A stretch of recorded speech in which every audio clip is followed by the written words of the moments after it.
గుంటూరు జిల్లాలో ప్రైవేట్ ఆసుపత్రుల తీరుపై ఆగ్రహం వ్యక్తం చేశారు అధికారులు. అవసరం లేకున్నా సిజేరియన్స్ చేస్తున్నారని ఆరోపణలు వెల్లువెత్తుతున్నాయి. ఇప్పటికే 5 ఆసుపత్రులకు నోటీసులు ఇచ్చారు డిఎంహెచ్ఓ విజయలక్ష్మి. ఒక్కో కాన్పుకు 70,000 రూపాయల నుంచి ₹1,00,000 వరకు వసూలు చేస్తున్నారని నిర్ధారించారు అధికారులు. మరో 99 ఆసుపత్రులకు నోటీసులు ఇచ్చేందుకు రంగం సిద్ధం చేశారు.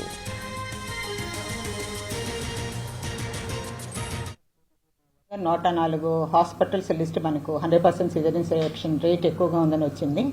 అందులో 5 హాస్పిటల్స్కి ముందుగా మేము నోటీస్ ఇవ్వడం జరిగింది. మిగిలిన వాటికి ఫేజ్ వైజ్గా ఇస్తాము. సో వాళ్ళు ఇచ్చిన ఆన్సర్ని బట్టి మనము అది కమిషనర్ గారికి పంపించిన తర్వాత వాళ్ళు డెసిషన్ తీసుకుంటారండి. సో మనకి సి సెక్షన్ అంటే 100 కేసులు డెలివరీకి వస్తే 100 కేసులు కూడాను సి సెక్షన్ జరిగాయి. సో ఇది యాజ్ పర్ నామ్స్ ప్రకారము చాలా రాంగ్ ఇది కాబట్టి ఈ హాస్పిటల్ మీద యాక్షన్ తీసుకోమని చెప్పడం జరిగింది. సో వాళ్ళు ఇచ్చిన నోటీస్కి రిప్లైని బట్టి స్టేట్ నుంచి ఎంసీహెచ్ నోడల్ పర్సన్ ఉన్న వాళ్ళు ఎవరైతే ఉన్నారో ఒక టీం విజిట్ చేసి జస్టిఫికేషన్ చూసుకొని వాళ్ళు హాస్పిటల్ సీజ్ చేయడం జరుగుతుంది.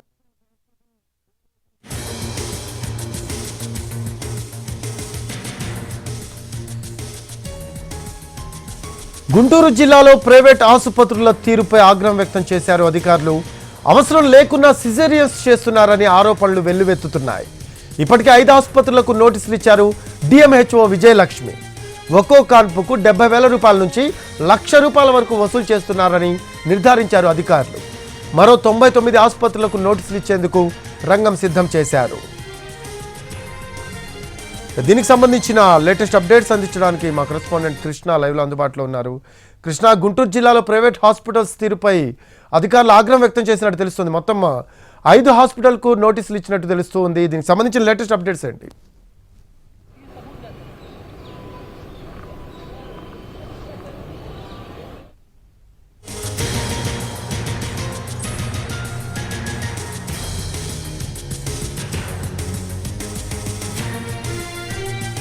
గుంటూరు జిల్లాలో ప్రైవేట్ ఆసుపత్రుల తీరుపై ఆగ్రహం వ్యక్తం చేశారు అధికారులు. అవసరం లేకున్నా సిజేరియన్స్ చేస్తున్నారని ఆరోపణలు వెల్లువెత్తుతున్నాయి.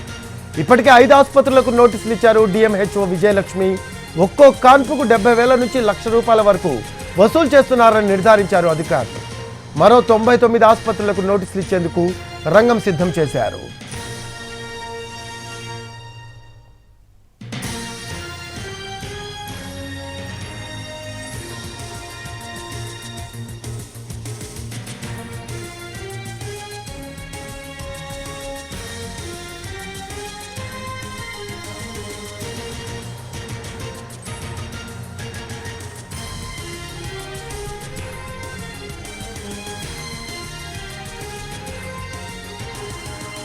గుంటూరు జిల్లాలో ప్రైవేట్ హాస్పిటల్స్ తీరుపై ఆగ్రహం వ్యక్తం చేశారు అధికారులు.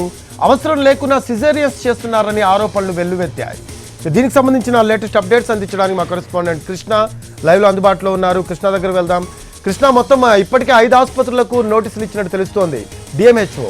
దీనికి సంబంధించిన లేటెస్ట్ అప్డేట్స్ ఏంటి? Thank you Rafi. గుంటూరు జిల్లాలో ముఖ్యంగా ప్రధానంగా ప్రముఖ హాస్పిటల్ అని చెప్పుకోవచ్చు. ఈ హాస్పిటల్ మొత్తం కూడా వచ్చిన గర్భిణీ స్త్రీలకు సిజేరియన్లు చేస్తున్నారు. అవసరం ఉన్నా లేకపోయినా సరే సిజేరియన్లు చేస్తున్నటువంటి పెద్ద ఎత్తున ఆరోపణలు అయితే వస్తున్నాయి. అయితే రాష్ట్ర ప్రభుత్వం ఈ రాష్ట్ర వ్యాప్తంగా జరుగుతున్నటువంటి ఈ అక్రమ సిజేరియన్లు ఏవైతే ఉన్నాయో వాటి మీద కన్నెర చేసిందని చెప్పుకోవచ్చు. దీని మీద అధికారులతో కమిటీ కూడా వేసింది. ఈ నేపథ్యంలో గుంటూరు జిల్లాలో పెద్ద ఎత్తున తనిఖీలు అయితే జరిగాయి. డిఎంహెచ్ఓ ఆధ్వర్యంలో అధికారుల బృందం అయితే హాస్పిటల్లో విచారణ చేసింది. ఈ నేపథ్యంలో మొత్తం 104 హాస్పిటల్ని ఐడెంటిఫికేషన్ చేయడం జరిగింది. ఈ మొత్తం కూడా 100% సిజేరియన్లు, అంటే వచ్చిన ఒక హాస్పిటల్కి 20% మించి సిజేరియన్లు చేయడానికి అవకాశం లేదనేది అధికార వర్గాలు చెప్తున్నాయి. ఏదైతే ఒక 100 కేసులు హాస్పిటల్కి వస్తాయో కేవలం 20 కేసులు మాత్రమే సిజేరియన్లు చేయాలి. మిగతా 80% కూడా నార్మల్ డెలివరీస్ చేయాల్సి ఉంది. కానీ ఇక్కడ చూస్తే గుంటూరు జిల్లాలో చూస్తే 100% పైగా సిజేరియన్లు చేస్తున్నారనేటువంటి ఆరోపణలు ఉన్నాయి. దీనికి అధికారులు కూడా నోటీసులు పంపించడం జరిగింది. ప్రస్తుతం 5 హాస్పిటల్స్కి నోటీసులు జారీ చేశారు. ఈ హాస్పిటల్ అన్నిటి కూడా వివరణ ఇవ్వాలి. ఎందుకు 100% మించి 100% పైగా ఎందుకు సిజేరియన్లు చేశారనేటువంటి వివరణ కూడా ఇవ్వాల్సి ఉంటుంది. దీంతో పాటు మరొక 99 అంటే మొత్తం 104లో ఇప్పటికి 5 హాస్పిటల్స్కి నోటీసులు ఇస్తే మరొక 99 హాస్పిటల్స్ ఉన్నాయి. ఈ 99 హాస్పిటల్ కూడా నోటీసులు ఇవ్వబోతా ఉన్నారు. ఈ నేపథ్యంలో అధికారులు కూడా హాస్పిటల్కి సంబంధించినటువంటి డేటాని కూడా తీసుకుంటా ఉన్నారు. మొత్తం ఎన్ని సిజేరియన్లు చేశారు అనేటువంటి అంశాన్ని కూడా పరిశీలిస్తూ ఉన్నారు. Rafi, right, thanks for updates Krishna.